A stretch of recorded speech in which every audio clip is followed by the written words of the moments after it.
And now it's my pleasure to introduce our panelists for the main portion of our keynote today. And they'll be discussing the Giftedness Knows No Boundaries campaign and the impact that gifted education has on all students.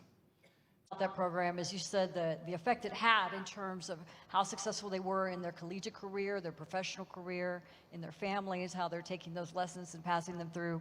And as somebody who's in school still, Haley, going back to you, again, starting with law school, you recently tweeted about the problem you saw in Gifted Talented being a problem that's always been the bias and racism of adults in our schools. Now, please share your thoughts on how you see that.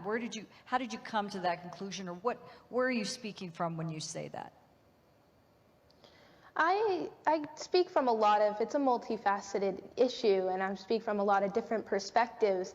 One perspective is the fact that you see a lot of boys of color in the classroom get discriminated against, and there are so many research articles on this already that it's prominent, it's obvious at this point that the boys of color, girls of color are discriminated against in the classroom. And for me, I personally see this in the classroom not only when I was in undergrad and actually learning how to be a teacher, but when I was in school myself, like I said, my own personal experiences. But there are plenty of other experiences where I noticed that, looking back, I noticed that my friends who were of color were getting sent to the principal's office, or when they had an issue or a question, the teacher would dismiss it quicker or answer it more briefly than they would answer a student who is not of color's question or address their issue.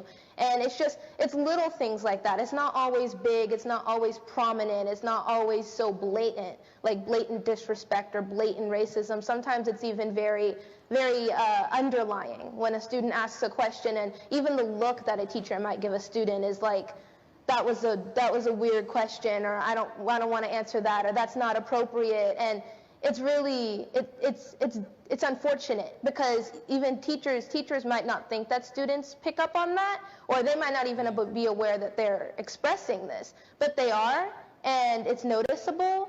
And as the students grow up, even if they don't consciously know that this is happening, they're not consciously aware, they feel it. You know, they feel less confident to ask questions, or they're less confident to speak up and give answers to teachers' questions. And it's unfortunate. And I think that's one of the main ways that you can look at biases of teachers in the classroom.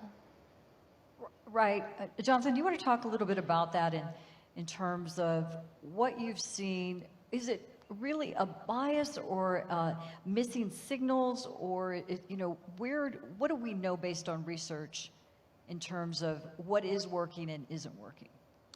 Before we get to that, I do want to know if, Haley, if I put you on retainer now, do I get a discount after you graduate if you're my lawyer? Because you're pretty much blowing me away here. As for causes, you all heard her say sure, by the way.